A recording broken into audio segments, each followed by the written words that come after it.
Right, I'm about to read this.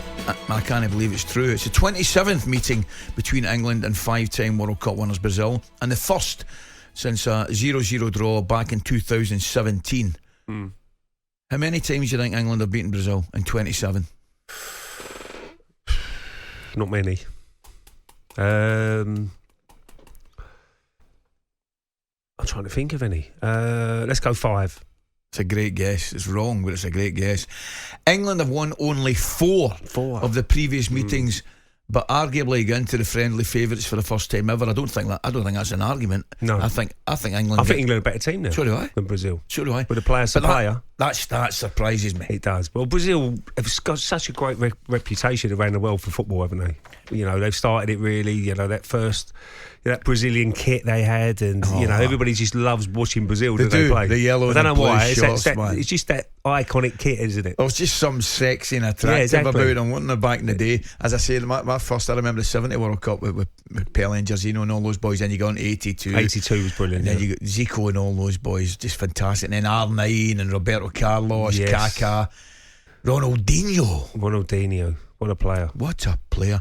What do you think of the game? I mean, we're talking about it again yesterday, Ray, from Gareth's point of view and England's point of view. I mean, it was kind of split yesterday. I mean, a lot of people were saying, right, that's us, we're nearly at the tournament, he plays his team.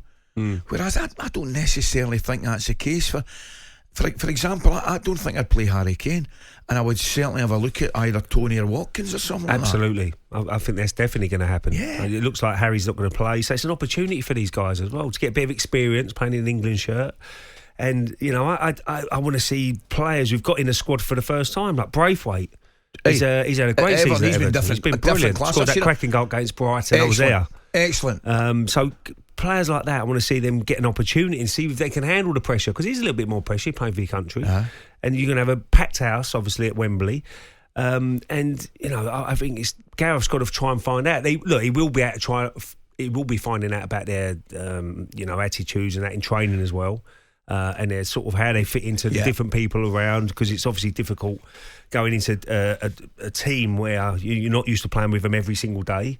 But I think it's such an exciting time for England.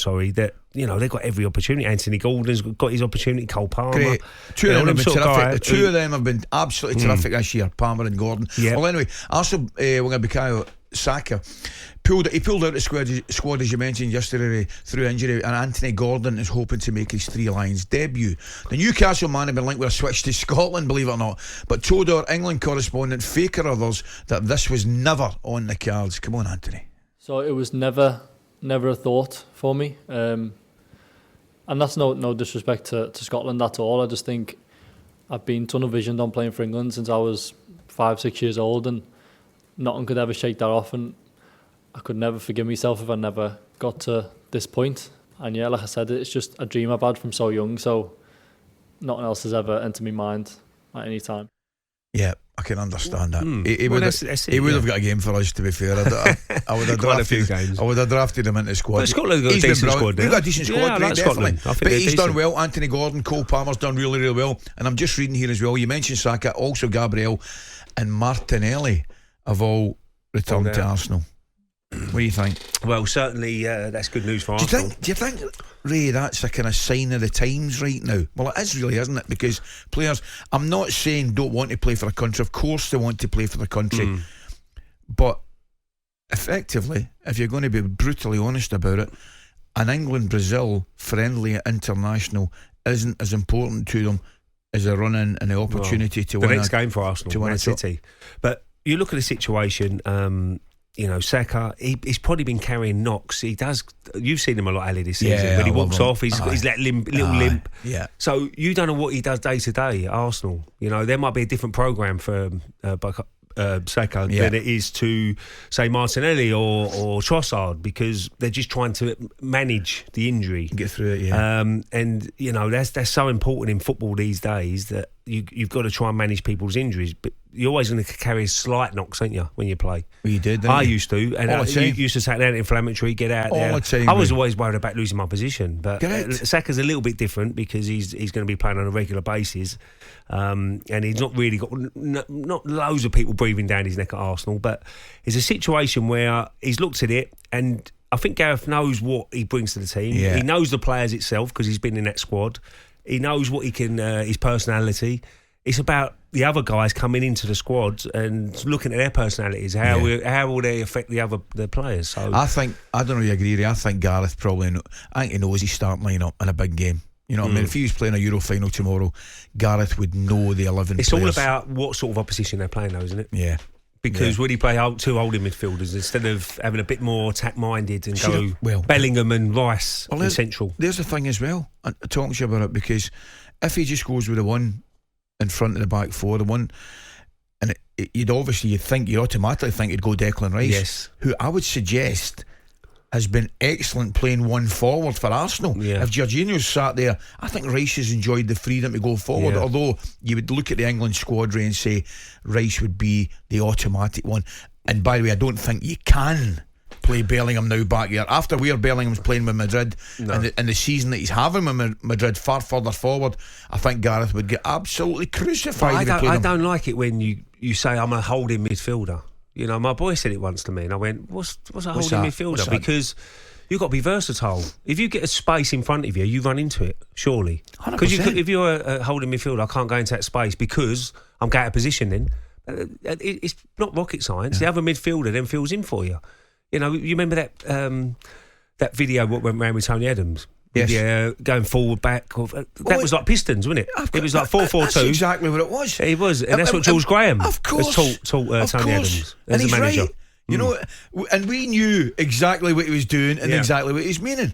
It was just one go forward, one back, just cover for each other. I get absolutely. And that's what it's got to be in the midfield now. Declan Rice might find himself advanced and on the edge of the 18-yard, but it's just a little bit of common sense for the other midfielders. So I'll fill in for him. I'll fill in for him. It's game intelligence. Exactly. If you see him out of position and you're near that position, you would just drop in to the next time the ball goes out. It's like of the play. wingers. I like to see wingers drift sometimes because, you know, if you know exactly, as a fullback, it's very hard when you drift inside a little bit sometimes, not all the time, but make it difficult. Make the fullback make a decision, and then suddenly your fullback can get in. That's where I think Foden. He does it well. He does it better Really well. than for example, Saka. And Saka's probably been told to hold that position, and then he makes a run across the fullback and receives it on the inside, whereas Foden the other side will drift. He'll drift in centrally and he'll drop off the centre forward and he takes it on the half turn. He's brilliant at it, and that's what I think, Ray. I think Gareth has to find a way where he can where Foden can enjoy the same freedom in attacking areas as he gets with Manchester City. That's so important because look how he's playing at the moment, and it's brilliant to see Foden, someone like Foden, because do you remember when he first come through into this team at Man City? He's got to go on loan. He's got to go on loan. Get him out. But you're training with David Silva every day, De Bruyne.